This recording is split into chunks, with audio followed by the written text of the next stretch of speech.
Hi Stampers, I'm Meg from Loven Stamps, and I know that many of us use our cards as gift items, so what better to go along with a gift of a set of cards than a cute little basket. So here is the project that is included this month for Stamps in the Mail Club. I'm going to show you how to make this. It features the gift box punch board, or gift bag punch board, sorry, and I'll show you how that works along with how to use the lovely inside and out stamp set to make a really sweet set of note cards and of course coordinating envelopes. So let's get stamping and I'll help you get your project together. So for our box, you're going to set aside your note cards and all of your goodies for the moment, and let me show you how to assemble this box. Before I show you how to assemble it, I'm going to show you how to start with the gift bag punch board and a piece of 5.5 inch by 11 inch powder pink cardstock and turn it into this. So there are directions on the board itself, so if you get this and you think, oh, I can't remember what I'm supposed to do, just read the directions. There's a little picture of what it's supposed to look like, and you can always watch this tutorial again. So alright, I'm going to start off by grabbing the, stored on the bottom here is the bone folder, so I'm going to grab that and pull it out. And I'm going to start by putting my cardstock in here and just punching it, okay? And what that's going to do is it's going to give me this cute little tab on the side. And while I have it there, I am going to turn this into a side. So I've got a score line here for side and a score line here for horizontal, okay? And then I'm going to slide this over till the score line goes with a score guide, so my score line is there, and since this is my side, then the next one has to be the face of my bag, which I'm going to make a medium. That's the right size for this cardstock, okay? And I'm going to punch it again, okay? Then I'm going to take the score line, bring it to the score guide. If you just remember score line to score guide, you just keep moving stuff over, and I'm punching that. And now this was a side and a face and a side next. Okay, and I'm not putting the little triangles in because we're not going to use those with this box. Okay, and I'll bring this back just to finish up my score line. And then I'm going to take my score line to my score guide, punch it, and go ahead and score the rest of this. So this was a side, let's see, a side, a middle, a side, and then medium size box front here. Okay, then one more time I'm going to take the score line, bring it to the score guide. This one's a little trickier. You just want to make sure it's straight here at the bottom and the top. Punch it one more time, and there we have our last little tab, okay? So I'll set this aside and I'll show you how to get this assembled. Alright, and the nice thing about the bone folder is it stores right in here, so I always love when I don't have to worry about losing something. Okay, so this is going to get folded here on all of the score lines at the bottom, and then folded on the score lines here. And you're going to want tear tape or fast fuse to assemble this. This little extra bit here we don't need, so I'm just going to go ahead and get rid of that. Okay. And then we're going to put adhesive. So I'm going to put adhesive on this side of my box, and I'm just going to use the tear-in tape. This stuff is great. It's like the old sticky strip, except you don't have to cut it. You just tear it off at the end, which makes it super strong and super convenient. I'm going to take the backing off. And then you could go ahead and try and assemble this like in the middle of the air, but then it gets all gallywampus, if you like that word, gets all skewed. So what I'm going to do is I'm going to fold this flat and then just bring my other edge over to match it. See how that works? And then I know that it's square because I punched it with the gift box or the gift bag punch board, so all the lines are straight and neat and stuff, and so everything lines up perfectly.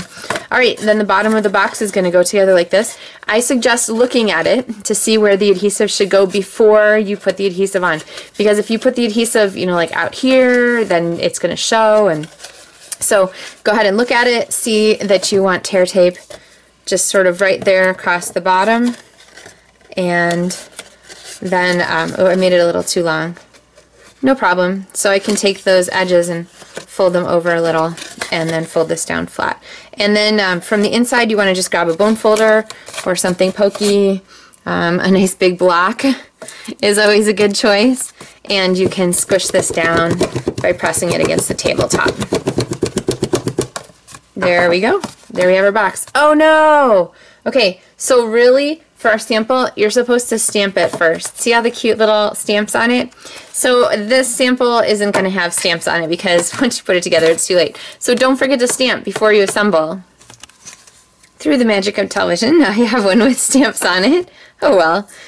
You can always stamp it afterwards too. It's not the end of the world. So what I want to do to make these handles for the bag is to soften the cardstock fiber. So if I just take this piece here straight out of the package and try and bend it and get it to stay, there's a lot of torque on the cardstock.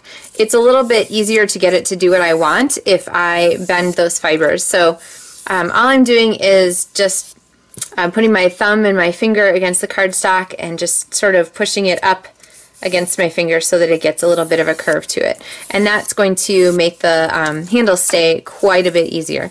So what I'm doing is I'm taking my cardstock and I'm bringing my wrists together so that I get that cute little bend at the top.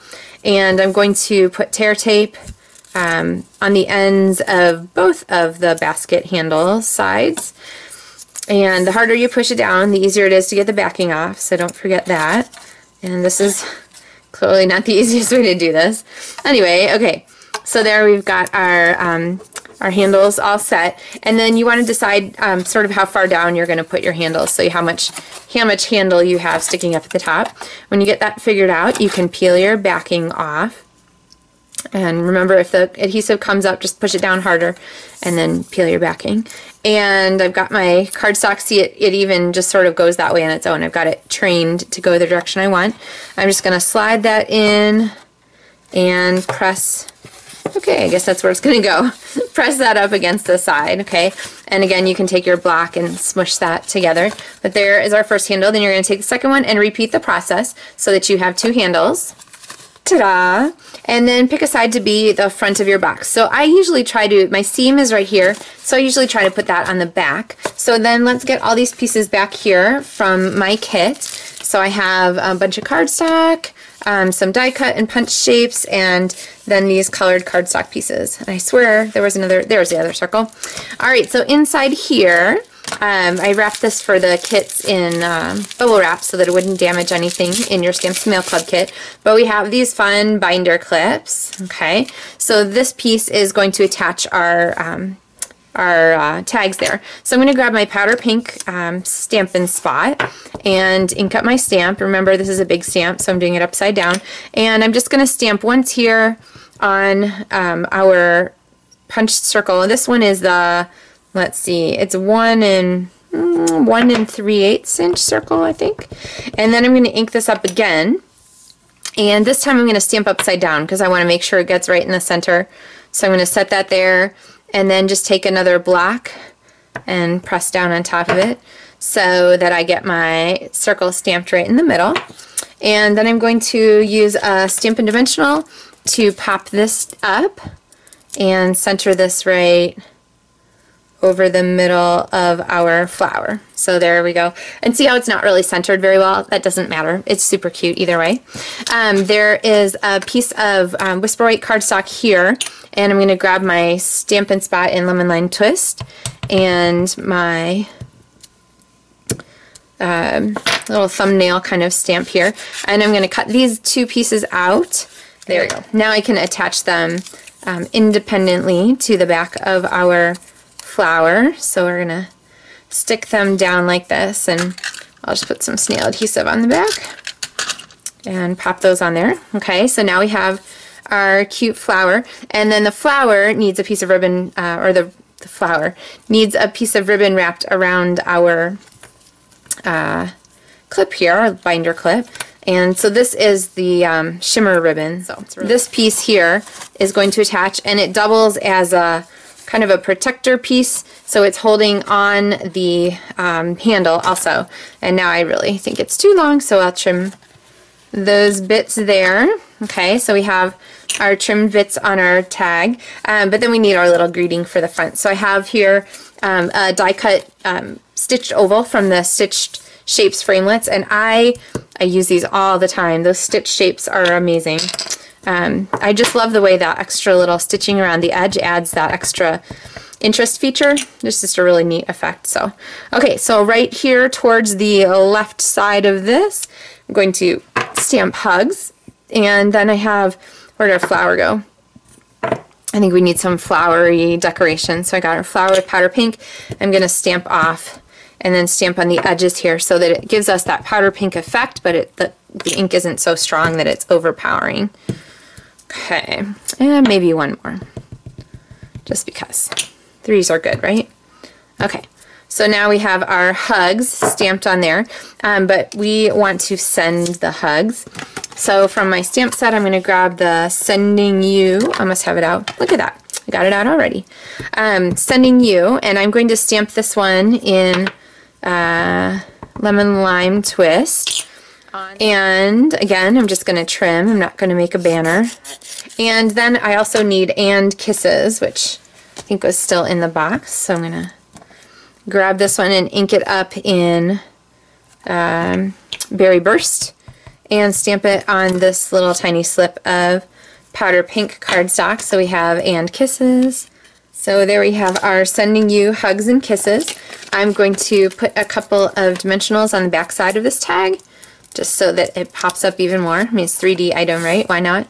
And then I'm going to slide this just under the edge of our tag there. Okay, so we have our super cute, super clever basket now. And then I have note cards and envelopes, and it's a set of 3 that come with this, and they fit just nicely inside here like that. But of course you would want to stamp them. So let me give you a quick stamping idea for these. I am going to flatten this again. You don't want to stamp on the folded cardstock because it has a tendency to jump under you when you're stamping, so then you end up with some smears. So I'm going to ink this up again in powder pink, and I'm going to stamp it 3 times without re-inking. 1, 2, 3. So I have 3 flowers. This one's pretty light right here. I'm going to grab my leaf with Lemon Lime Twist, and I'm going to stamp this one twice without re-inking. And again down here I'm going to stamp this one once. Now if I stamp it again without re-inking, I'm going to get a line. See where the line is where my cardstock didn't work very well? So what I'm going to do is I'm going to ink this. Didn't not work very well, it just wasn't touching. I'm going to stamp off on my scratch paper, and then I'm going to stamp my second one on there so I don't end up with that strange line. So remember that trick. And then I'm going to grab my friend stamp, double check to make sure that's inked the way I want it, and then I'm going to stamp that right over the middle, and then I have our thanks stamp here, which I can add, and grab my Berry Burst again. So now we have a cute card that says thanks friend, just like that. And if you wanted to, you could even, you know, put a flower on the inside, right? I mean, you got the stamps, you might as well. Which means we need a leaf inside. Almost made that one Berry Burst. And I'm going to stamp off just to give us sort of a lighter leaf. Okay, so now we have thanks friend with stamping the inside, which means of course you need to stamp your envelope to go inked.